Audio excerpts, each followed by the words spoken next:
Germany is celebrating 33 years of reunification, but people living in the former East Germany continue to earn less than their peers in the West. Last year, the average salary in the West was 58,000 euros compared to 45,000 euros in the East, according to the Federal Statistics Office. And that difference has been growing in recent years. And when we look at the unemployment rate, well, it is lower in the West at 5.4% compared to 7.4% in the East last year, as data from the Federal Employment Agency shows. But that could change as tech giants like Intel, TSMC and SAP set up more mites in Germany's East and intend to create more jobs.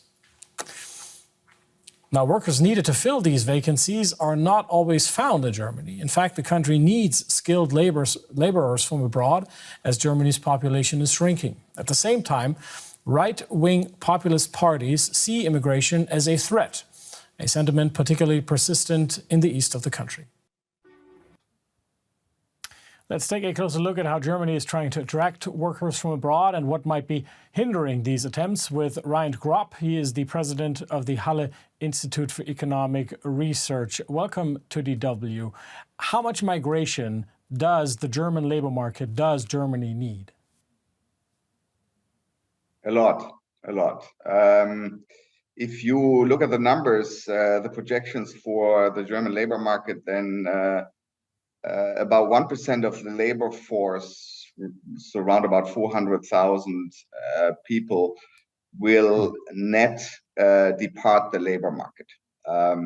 Those are huge numbers, so 400,000 per year in the next 10, 15 years, which has to do with the high birth rates in the 50s and 60s. And so if you do the algebra, Germany would need net migration of a million and a half people, because obviously people come with their families, kids, etc. They're not immediately available for the labor market. So we're talking about very, very large numbers, which become even more problematic if you think that surrounding countries around Germany and many other countries in the world have similar problems. Now, there are lots of people coming to Germany right now, but there are those that ask the question, why does Germany seem to attract a lot of people that are fleeing war and destitution, and apparently attracting not enough of those that are an immediate help on the German labor market? Well, it seems to be the case, and I think that's probably the consensus, that the rules to migrate to Germany into the labor market are still much too complicated, much too complex. And the German bureaucracy makes it exceedingly difficult for people to get a work permit, get a living permit, etc. And so as long as that's the case, things will still be disproportionately people coming from Syria, in 2015, or people coming from Ukraine now, which is fine for the labor market, but I think we really need to be much more attractive in terms of bureaucracy and how the procedures essentially for getting people to Germany for high-skilled people. Now, since 2021, there's been the so-called EU Blue Card, which is to make it easier for academics to settle and try to find work within the EU. You're saying Germany has not really been benefiting from this program? Well, I mean, I can tell you this from my own perspective, as I'm trying to recruit internationally academics every year. And we are not using the program at all. Now, actually, I think that in terms of academics, the infrastructures are in place for this to work relatively well. I mean, we don't have problems finding people, and we don't have problems getting the necessary permission to employ people. But that's an extremely small slice of the labor market where the infrastructure is indeed in place. Firms have a lot of experience, or academic institutions have a lot of experience with academic migration. But we're talking here about a labor market that is going to require people for small firms, regular employees, etc., firms that do not have a lot of experience dealing with bureaucracy. And there, this is still exceedingly difficult for them to jump through the hoops to get people to actually start working. And other than the piles of paperwork that one apparently needs to deal with when trying to come to Germany, what needs to change in order for the country to become more attractive to these workers, which Germany needs? Well, I mean, you've said it essentially, right? I mean, it needs to be less of a pile of paper to fill out. But what I think is more important, and this is a general problem, and it was also reflected, remember, in the recent Sick Men of Europe in The Economist, that the German bureaucracy's attitude towards its own job. So what is the job of a bureaucracy? Is not to make it as easy as possible for a firm to hire somebody, but is essentially just enforce rules, arbitrarily enforce rules. And there's very little support from the side of the government to deal with the bureaucracy. There's very little help by the local administrator in the government to make it easier for the firm rather than harder for the firm to recruit somebody. And I think that attitude, that fundamental attitude, has to change. The question who is coming to Germany has been on the minds of many people here in the country. Why do you think that far-right groups like the AfD, the Alternative for Germany, who are known for their anti-migration attitude, find so many supporters, particularly in the east of the country, even 33 years after reunification? Well, there's this very interesting correlation, of course. If the share of foreigners is very low, the anti-foreign sentiment is very high.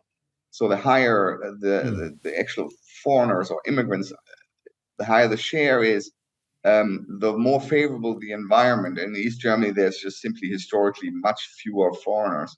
But actually, I do not think that at this point in time, the main reason for the resurgence of the AfD is migration, but it's more the perception that the current government, consisting of the Greens, the Liberals, and the SPD, are just not very capable. They're just not very capable in dealing with the, admittedly, many problems that Germany has.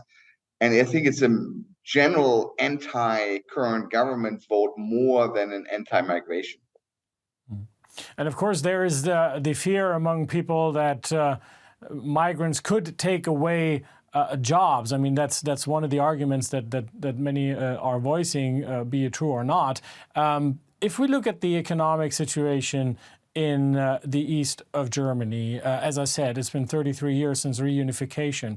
How would you describe the economic situation right now? Well, the economic situation at this point is actually quite favorable. I mean, if you think about the fact that just 20 years ago, we had unemployment rates in excess of 20% in East Germany, and now we're down essentially to full employment.